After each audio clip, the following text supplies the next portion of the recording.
ATACMS missiles in Ukraine. Continuation of the Ukrainian gambit.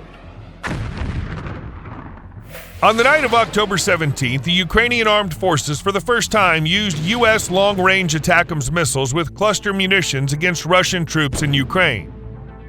The strike targeted a military airfield near Berdyansk. Ukrainian authorities say 9 Russian warplanes were destroyed. Special thanks to the United States today, our agreements with President Biden are being implemented, fulfilled very precisely. The ATACMS have shown themselves, Ukrainian President Volodymyr Zelensky said during a video message on the evening of the same day. What does this mean in the Russian-Ukrainian war? A new stage of it? Maybe a turning point after the obviously unsuccessful Ukrainian counteroffensive? Or is it just another escalation of the conflict? Let's find out. Spoiler, the conclusions will be very interesting. ATACMS is an acronym for the full name of this Army Tactical Missile System. It's a ballistic missile system manufactured by the American defense company Lockheed Martin. The missiles, 4 meters long, 610 millimeters in diameter, and weighing more than 1.5 tons, can carry both individual warheads and cluster charges. Adopted by the U.S. military in 1991, ATACMS was first used in the same year during Operation Desert Storm. Then the Americans launched 32 missiles at Iraqi targets. During the Iraq War of 2003 to 2011, the U.S. Army launched more than 450 such missiles. The most long-range versions of ATACMS missiles are capable of hitting targets at a distance of up to 300 kilometers. However, judging by the White House spokeswoman's statement about the range of missiles that Ukraine has received, we're talking about the basic version of ATACMS, MGM-140A ATACMS Block 1. The characteristics of this missile are more modest. It's capable of hitting targets in the range of 25 to 165 kilometers. The mass of its warhead is 560 kilograms, and it consists of 950 submunitions. They're scattered in the air in the final part of the missile's trajectory. Maximum one missile can hit an area of up to 33,000 square meters. The kill radius of each submunition is 15 meters.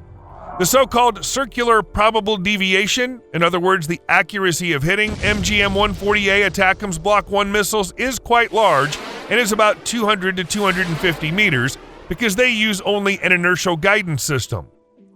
But this is compensated for by a significant number of submunitions and a large kill area.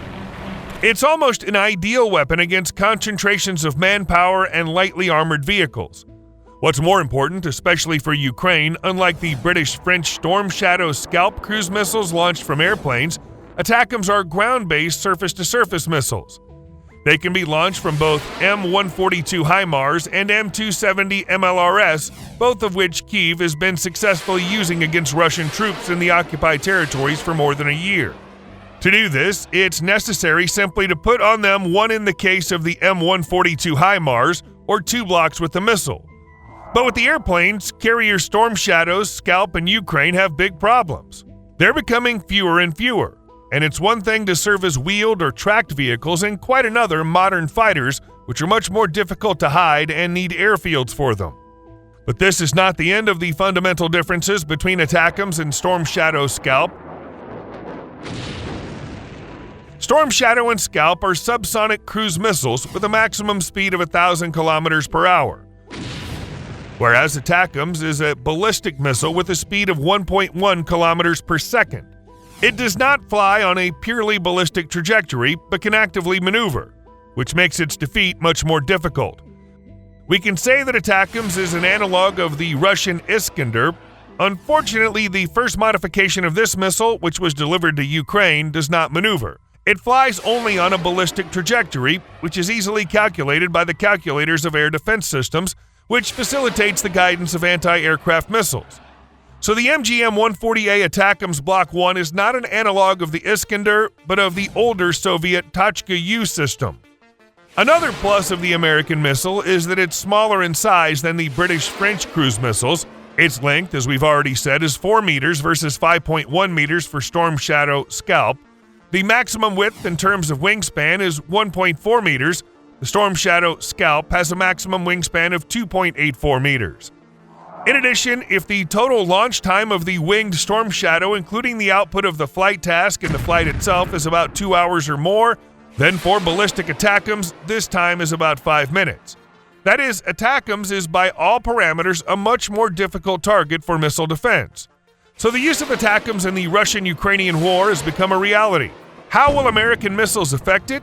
To correctly answer this question, we need to consider the following factors: what Russia can counter these missiles, and how much ATACMS the U.S. can transfer to Ukraine.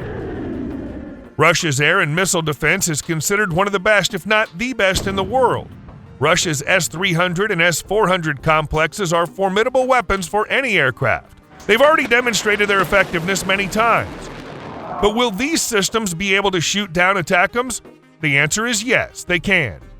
The S-300 is designed to hit aeroballistic targets at a distance of up to 150 kilometers and a speed of up to 2,800 meters per second. The S-400 has even steeper characteristics, up to 400 kilometers and a speed of up to 4,800 meters per second. But any, even the most powerful air defense can be penetrated. The only question is the number of missiles. This was clearly confirmed by the Palestinian militants of Hamas, who, with the help of their primitive missiles, Qassam, managed to break through the Israeli missile defense Iron Dome and bombard Israeli cities. To do this, they launched over 2,500 missiles in a short period of time and simply overwhelmed the Iron Dome. Here we come to the second factor. How many ATACMS the U.S. is ready to hand over to Ukraine? It's known that Ukrainian troops fired 6 missiles at Berdyansk.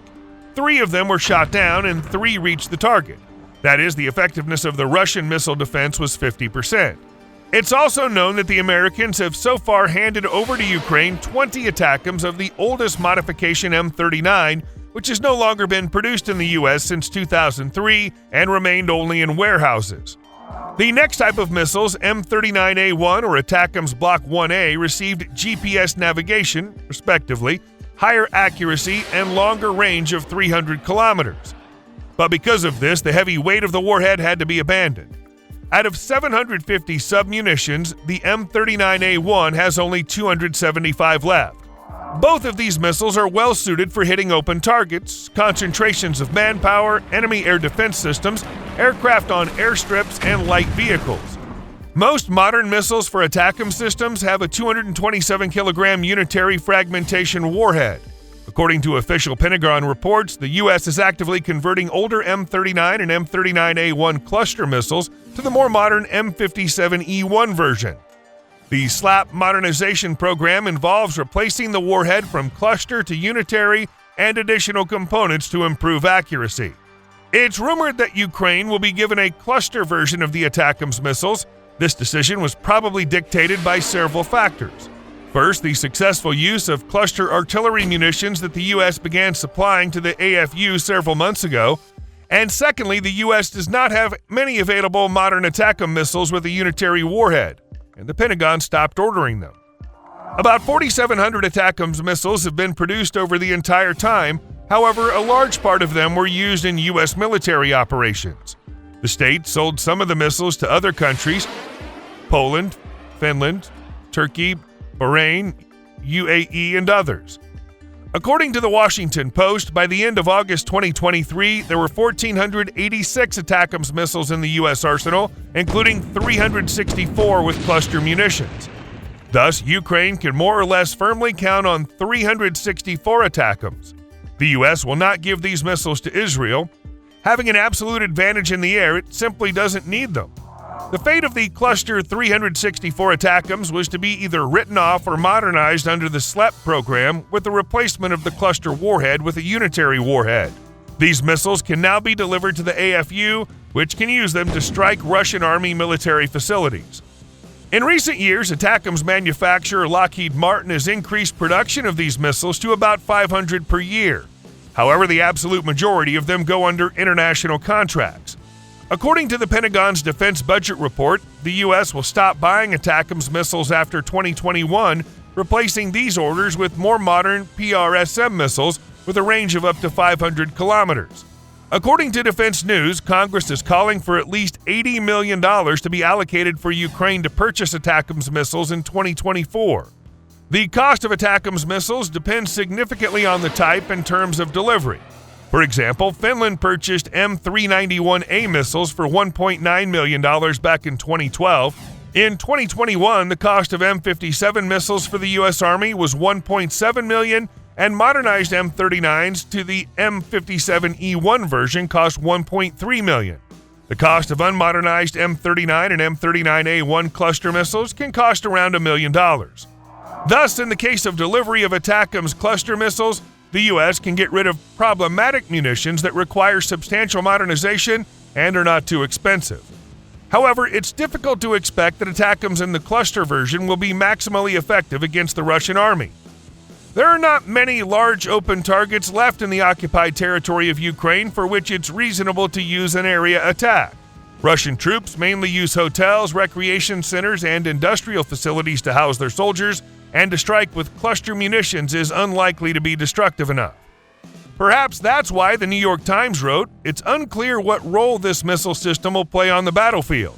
Other Western-supplied weapons, including tanks, have provided only marginal advantage in a war that's dragged on, and the version of the missile Ukraine has requested from the U.S. is limited in range." In our many videos on the weapons used in the Russian-Ukrainian war, we've repeatedly emphasized the idea that there are no miracle weapons, and ATACMS is no exception. But all these supplies are gradually increasing the combat capability of the Ukrainian army, making it stronger and stronger. After the first cluster, ATACMS may open the way for more modern versions of this long-range weapon. The issue of supplying F-16 fighter jets has already been resolved. The first of them will be in Ukraine already in December. There's already information that Sweden may soon approve the delivery of fourth-generation Saab JAS-39 Gripen fighters to Ukraine. All this, in the end, will lead to the fact that the Russian military machine will simply chip away at the Ukrainian might. Yes, Ukraine is suffering terrible losses as well, but let's be honest, the imminent conflict between the West and the global South for world domination may better take place only in Ukraine than the whole of Europe will go up in flames. The West can be said to be playing the Ukrainian gambit to sacrifice one country but to win the game. What do you think? Write about it in your comments below. If you enjoyed the video, give us a thumbs up as your thanks for our labor. Also, please don't forget to subscribe to our channel. There will be many more interesting videos about modern weapons.